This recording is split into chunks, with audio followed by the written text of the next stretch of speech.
जी की कथा पाप को काटती, राम जी की कथा पाप को काटती। जिसने गाया सुना है सदा भाव से, जिसने गाया सुना है सदा भाव से, जिसने गाया सुना है सदा भाव से, जिसने गाया सुना है सदा भाव से।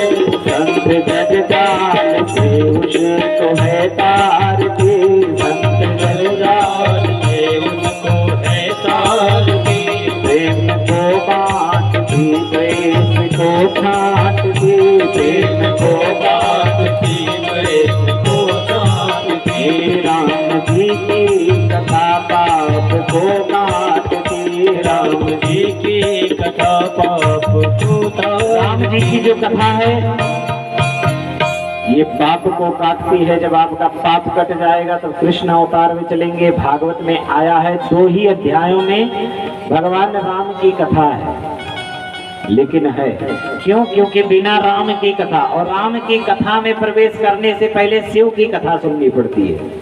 बिना शिव की कथा सुने राम कथा नहीं सुन सकते, और बिना कृष्ण की राम की कथा सुने कृष्ण की कथा नहीं सुन सकते। ये नियम है। इसीलिए सुखदेव जी महाराज सूर्य वंश का वर्णन करते हैं। सूर्य वंश में आगे चल करके भगवान मत्स्य का अवतार हुआ। मनु जी महाराज ने जब पूरी सृष्टि का प्रलयकालीन सृष्टि होने लगी, मनु जी महाराज पूरी सृष्टि का प्रलय होने लगा, मनु जी के पास में मत्स्य भगवान का अवतार हुआ। मत्स्य ने अपने सिंहों में पूरी औषधियों को नाव में बांध करके पूरी औषधियों को लेकर के पलायन कर गए। पुनः सृष्टि हुई तो उसमें फिर वो आवश्यकता औषधि की काम लगे। आगे चल करके नारायण के पुत्र का नाम है ब्रह्मा। नारायण भगवान के पुत्र हुए ब्रह्मा, ब्रह्मा के पुत्र हुए मरीचि, मरीचि के पुत्र का नाम था कश्यप, कश्यप के पुत्र हुए देवस्वान जिसका नाम है सूर्य। इन्हीं से आगे चल करके सूर्य वंश बना। रघुकुल का नाम सूर्य वंश है। सूर्य भगवान के वंशज होने के कारण इनका नाम सूर्य वंश हुआ। सूर्य भगवान के पुत्र हुए देवस्वान, वैवस्वत मनु, वैवस्वत मनु के पुत्र हुए प्रद्युम्न और सरयाति, प्रद्युम्न के नभग हुए, नभग के नाभाग हुए, नाभाग के अम्बरीश हुए, और सरयाति की एक कन्या हुई थी जिसका नाम सुकन्या था।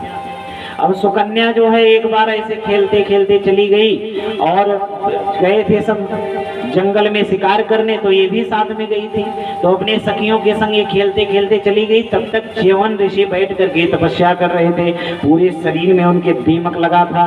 च्यवन ऋषि की 2 आंखें सिर्फ चमक रही थी। च्यवन ऋषि की 2 आंखें चमक रही थी तो हास परिहास में इन्होंने एक बाण उठाया, उसी से दोनों आंखें नोच दी और दोनों आंखों से रुधिर की धारा बहने लगी। च्यवन ऋषि अंधे हो गए। अंत में च्यवन ऋषि के साथ इनका विवाह हुआ।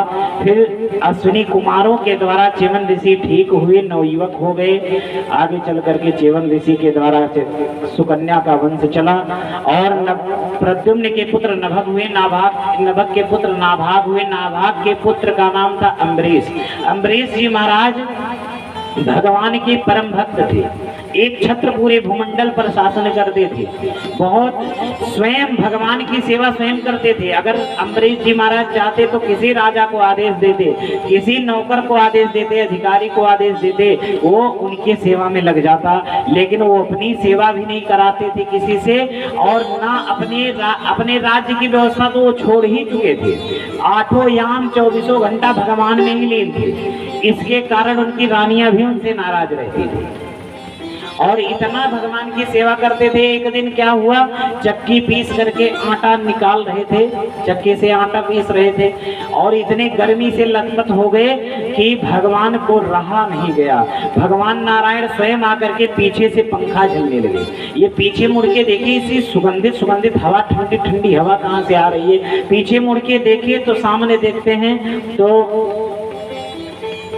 भगवान खड़े हैं। भगवान से हाथ जोड़ करके अम्बरीश जी ने कहा, प्रभु आप ये अन्याय क्या कर रहे हैं, ये कौन सी आप न्याय कर रहे हैं, मुझे आपका सेवा करना चाहिए, आप मेरी सेवा कर रहे हैं। भगवान ने कहा अम्बरीश तुम इसीलिए मुझे बहुत प्रिय हो, जो भक्त मेरी सेवा करता हूँ मैं भी उसका भक्त बन करके सेवा करता हूँ।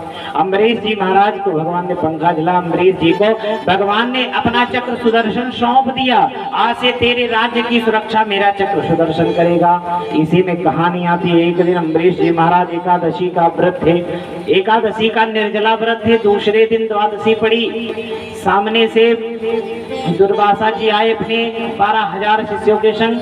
दुर्वासा जी ने कहा आज का निमंत्रण पारण हम आप ही के घर करेंगे।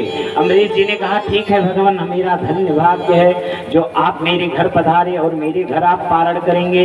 अम्बरीश जी महाराज के घर दुर्वासा जी निमंत्रण लेकर के चले गए, बोले कि हम जा रहे हैं सरजू जी में स्नान करके फिर आएंगे, आपके घर भोजन पाएंगे फिर जाएंगे। वहां पर संध्या पूजा करने में थोड़ी लेट हो गई और इधर द्वादशी की तिथि क्रॉस कर रही थी, द्वादशी की तिथि पार हो रही थी। अम्बरीश जी सोचे कि अब क्या करें, एकादशी का महत्व तभी होता है जब द्वादशी में पारण हो जाए, अब द्वादशी में पारण नहीं होगा तो एकादशी का महत्व खत्म हो जाएगा।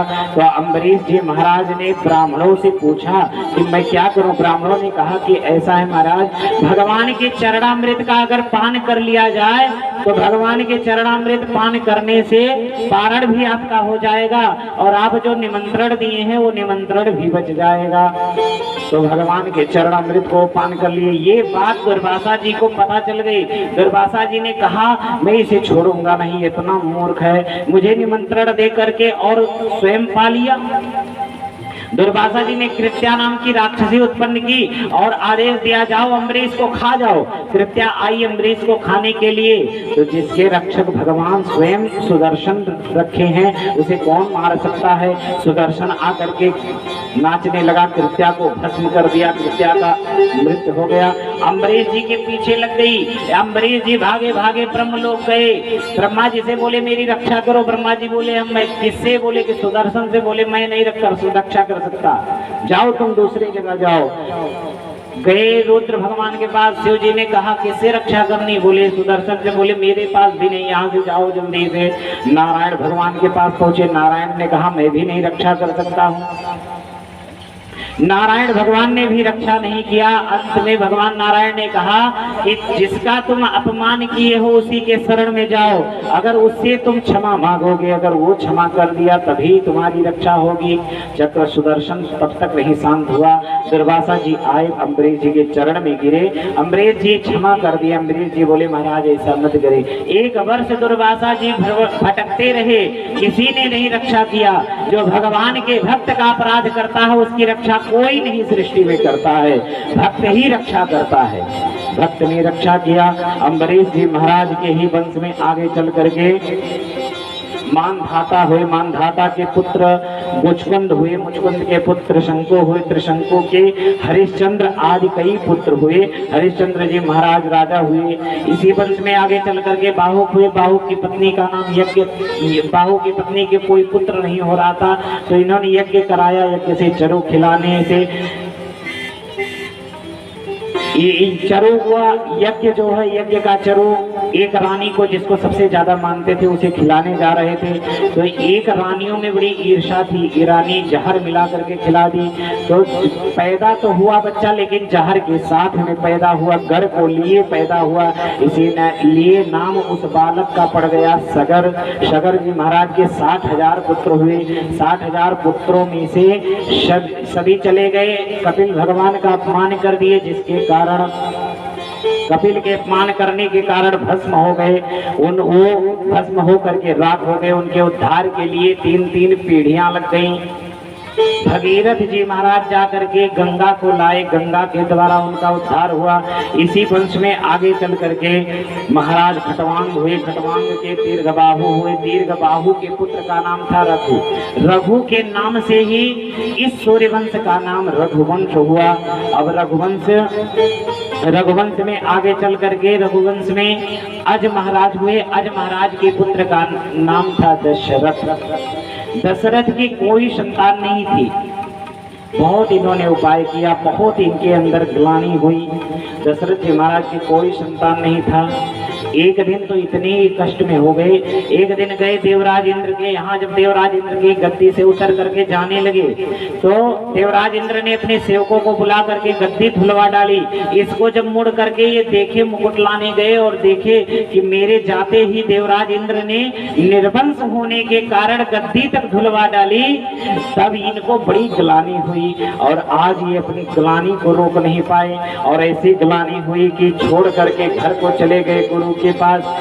तुलसीदास जी महाराज कहते हैं, एक बार भूपति मन माही, एक बार भूपति मन माही, गलानी मोरे सुतनाही, गलानी मोरे सुतनाही, गुरु गृह गया तुरत मही पाला, गुरु गृह गया तुरत मही पाला, चरण लागी करे विनय विशाला, चरण लाग करे विनय विशाला, निज दुख सुख सब गुरु ही सुनावा, निज दुख सुख सब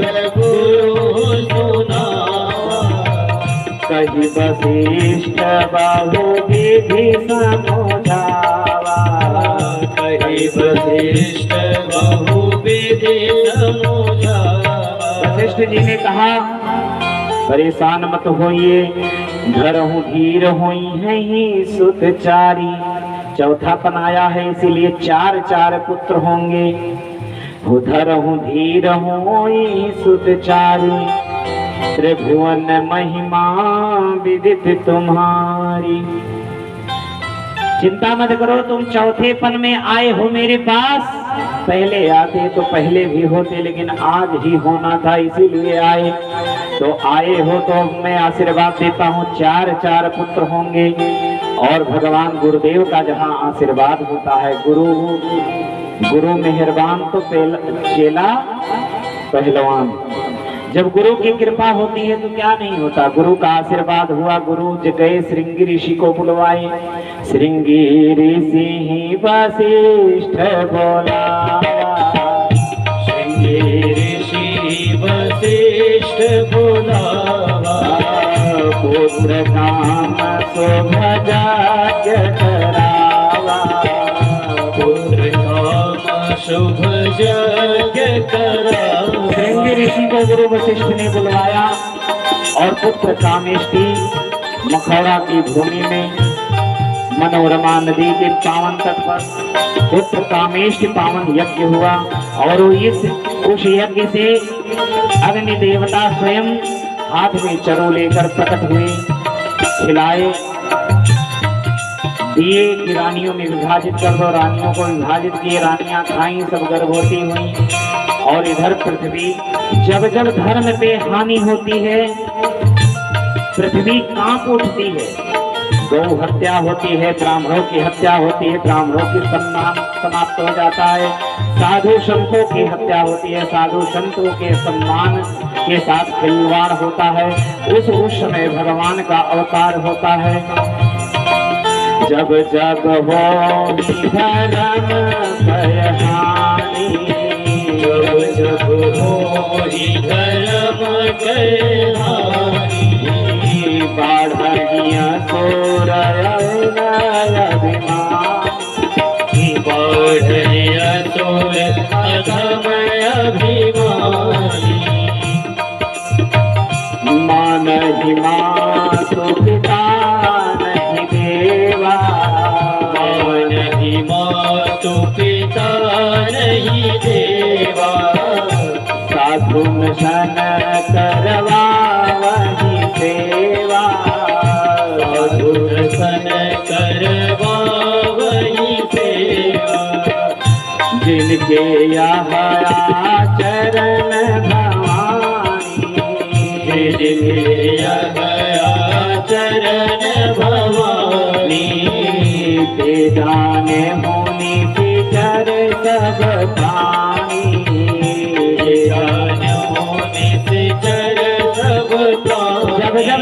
पे हानि होती है, ब्राह्मण, संत, देवता और गौ पे आघात होता है, तब तक भगवान का अवतार होता है। भगवान जब सभी देवता मिलकर के इकट्ठा होकर के भगवान की स्तुति किए, आकाशवाणी हुई कि चिंता मत करो, हम आ रहे हैं तुम्हारे इस कष्ट का हरण करने के लिए। और भगवान आज 4 रूपों में विभाजित होकर के दशरथ के घर में 3 रानियों के यहाँ भगवान का पावन अवतार होने वाला है। भगवान प्रकट होते हैं, भगवान का जन्म नहीं होता, भगवान प्रकट होते हैं। भगवान प्रकट हो गए माता कौशल्या के भवन में। शशंख चक्रम सकिरीट कुंडलम शपीत वस्त्रम सरशीरुहि क्षणम सहार वक्षास्थल कौस्तुभश्रियं नमामि विष्णुं शीर्षा चतुर्भुजम। भगवान 4 भुजा धारण करके गदा, पद्म, शंख आयुधों से परिपूर्ण होकर के भगवान प्रकट हो गए। अब जब भगवान प्रकट हुए, माता कौशल्या ने कहा कि मैं तो पुत्र की कामना की थी, जब मैं तपस्या की थी मनोशतरूपा के रूप में, तब मैंने तो कहा था कि आप मेरे पुत्र रूप में आए। पुत्र कहीं ऐसे आता है क्या जिसके 4 भुजाएं हों, इतना लंबा चौड़ा हो? अरे पुत्र की भांति आप आए, छोटे हो जाएं। भगवान ने कहा मुझे छोटा होना पड़ेगा? बोले हाँ। भगवान माता के कारण भगवान छोटे हो गए। भगवान बोले अब ठीक है। बोले कि पहले तो आप 2 भुजाएं हटावें, 4 भुजा का बालक कहीं देखा है क्या? 2 भुजा आप धारण करें। भगवान ने 2 भुजा धारण किया। फिर बोले कि अब, बोले कि बालक कहीं बोलता है क्या? बालक तो रोता है, जन्म लेते रोना पड़ता है। भगवान ने कहा मुझे रोना पड़ेगा? बोले हाँ। भगवान रोना शुरू किए, और जब भगवान रोना शुरू किए तो सुनि शिशुरोदन परम प्रिय बानी, सुनि शिशुरोदन परम प्रिय बानी, संभ्रम चली आई सब रानी, संभ्रम चली आई सब रानी। भगवान जब रोने लगे तो सारी रानियां सुन करके भागी भागी चली आई। वाल्मीकि रामायण में आता है दशरथ जी महाराज की कई 100 रानियां थी। 3 रानियां नहीं, कई 100 रानियां थी। 3 रानियों का, इसीलिए तो तुलसीदास जी महाराज ने भी थोड़ा सा दर्शा दिया कि संभ्रम चली आई सब रानी। अब 3 रानियों को तो संतान हो गया, तो और सब कौन आई? तो वही सब आई।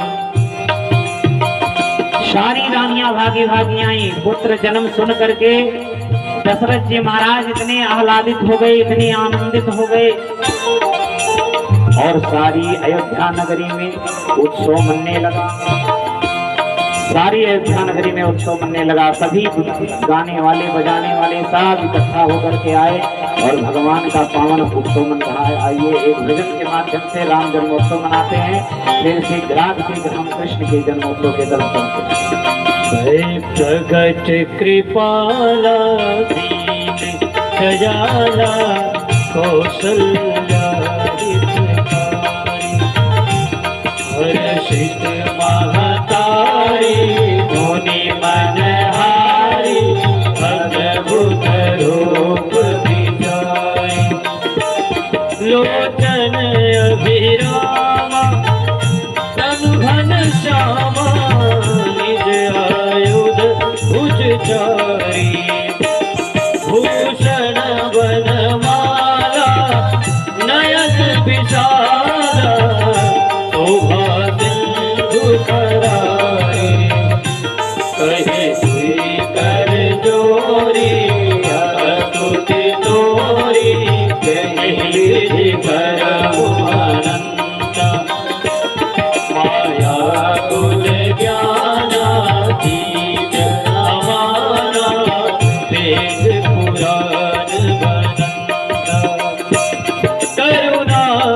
सुख सागर सब गुण आगर जही गावही चुटी संता तुमी हित लागी जन अनुरागी प्रगट भयो श्रीकंता ब्रह्मांड निकाया निर्मित माया रोम प्रतिभेद मधुर सुवासी यह उपहासी सुनत धीर मति धीर रहे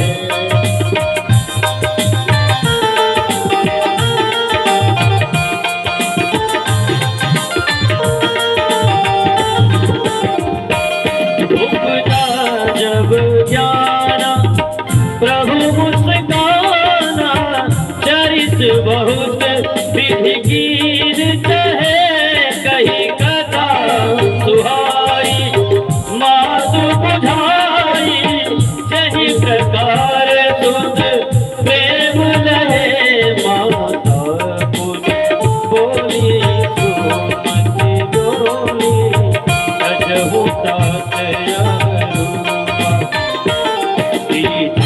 शिशुलीला अति प्रिय शीला यह सुख परम अनुपमा तुमि वचन सुदाना रोदन खाना हुई बालक दुर्भुआ यह चरित गावै हरि पद पावै तेन परई भवभूमा विप्रधेन सुरसंहित लीन जय अवतार विजय माया निर्मित माया गुरु गोपाल सिया वर रामचंद्र की जय अयोध्या राम लला की जय रमापति रामचंद्र की जय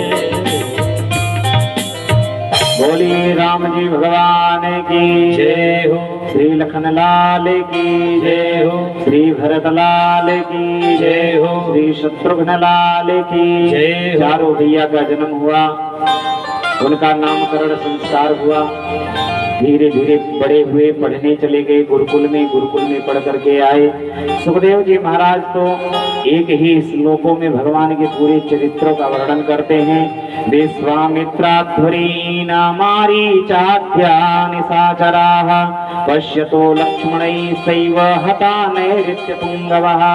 भगवान जब पढ़ करके आए उसके बाद विश्वामित्र जी आए, विश्वामित्र जी लेकर के चले गए, यज्ञ की रक्षा कराई। वहां से फिर विश्वामित्र जी लेकर के मिथिला चले गए, मिथिला में भगवान का विवाह हुआ, विवाह से लेकर के आए, चार बहुओं को लेकर के आए। उसके बाद वनवास हुआ भगवान का, भगवान लंका गए, लंका में रावण आदि का वध करके, निशाचरों का वध करके, देवताओं को सहारा दे करके भगवान पुनः अयोध्या में आए। अयोध्या में राम लला का राजगद्दी की स्थापना हुई, भगवान का राम राज्य हुआ। और राम राज्य में दैहिक दैविक भौतिक तापा, राम राज नहीं का हुई व्यापा। राम राज्य में दैहिक दैविक भौतिक तीन प्रकार की ये ताप जो है व्यापते नहीं है। ऐसा हमारा पावन राम राज्य की स्थापना हुई। आगे चल करके सुखदेव जी महाराज कहते हैं, परीक्षित कृष्ण अवतार में अथाता सूर्यताम राजन वंशः सोमस्य पावनः। सोम वंश चंद्र वंश का वर्णन करते हुए कहते हैं, इसी चंद्र वंश में नारायण के पुत्र ब्रह्मा हुए, ब्रह्मा के पुत्र अत्रि हुए, अत्रि से ही चल करके यदुकुल की स्थापना हुई। अत्रि के पुत्र का नाम चंद्रमा था, चंद्रमा के पुत्र बुध हुए, बुध के पुत्र पुरुरवा हुए, पुरुरवा के 6 पुत्र हुए, आयो, श्रुतायो, सत्यायो, रय, विजय, जय। इसी वंश में गाधी का जन्म हुआ। गाधी इनकी ही पुत्री का नाम सत्यवती से ऋचिक मुनि का विवाह हुआ था। आगे इसी वंश में चल करके शर्मिष्ठा हुई, रंतिदेव जैसा महान राजा हुए। इन्हीं में रंतिदेव के ही वंश में कुरु वंश हुआ, जिससे कौरव और पांडवों का वंश चला, पांचाल वंश चला, मगध वंश चला। आगे चल करके याति के सबसे बड़े पुत्र का नाम था यदु। यदु की कई पीढ़ियों के पश्चात देवमेढ़ नाम के राजा हुए। उनकी 2 पत्नियां थी। पहली पत्नी के 2 पुत्र थे, अर्जन्य और पर्जन्य। दूसरी पुत्री के सूरसेन और वसुदेव जी हुए। अर्जन्य पर्जन्य के 9 पुत्र हुए, जो आगे चल करके नवनंद कहलाए। वसुदेव की कई पत्नियां थी, जिसमें शाद पत्नी गौरवी, रोहिणी, भद्रा, मदिरा, रोचनाइला, देवकी प्रमुखा आसन पत्नियां आनक दुंदुभे। उसमें देवकी जो थी ये कंस की चचेरी बहन थी। तो कंस की छवि शासन व्यवस्था में बहुत खराब हो गई थी। तो अपनी छवि को पुनर्निर्माण करने के लिए, पुनर्स्थापित करने के लिए राजा बनना है तो छवि प्रजा ने बनानी पड़ेगी। जब प्रजा मानेगी, प्रजा समझेगी, तभी तो वोट देगी और राजा बनेंगे। तब प्रजा में अपनी छवि को बनाने के लिए इसने क्या किया, सोचा कि सामने मेरी देवकी अब सयानी हो गई है, इसका विवाह महोत्सव है, तो ज्यादा इसी में प्रेम दिखावे ताकि प्रजा जो है समझे कि ये बहुत दयालु राजा है, बहुत अच्छा है, हमारी भावनाओं को लोग समझें। इसलिए इसने क्या किया, देवकी से दिखावे का प्रेम करने लगा। शादी विवाह में देवकी के जितने भी कार्य थे सब स्वयं वो करने लगा। विदाई का समय आया, देवकी के विदा जब होने लगी देवकी, तो कंस ने कहा कि मैं देवकी को लेकर जाऊंगा, इतना मैं प्रेम करता हूँ। लगा रोने, बोला कि देवकी को मैं अपनी बहन को ऐसे नहीं जाने दूंगा, मैं स्वयं लेकर के रथ हाँकते हुए जाऊंगा। देवकी को रथ हाँकते हुए देवकी को और वसुदेव जी को बिठा करके लेकर के जाने लगा। अब देवताओं ने सोचा अगर इतना प्रेम कंस दिखाएगा तो भगवान को तो इसी के गर्भ से, देवकी के ही गर्भ से भगवान का जन्म होना है और कंस का वध होना है। अगर इतना ये प्रेम दिखाने लगेगा, इतनी भावनाएं इसकी देवकी के प्रति आने लगेगी तो भगवान इसे मार नहीं पाएंगे। और जब तक इसका पाप का घड़ा भरेगा नहीं, तब तक भगवान मारेंगे कैसे।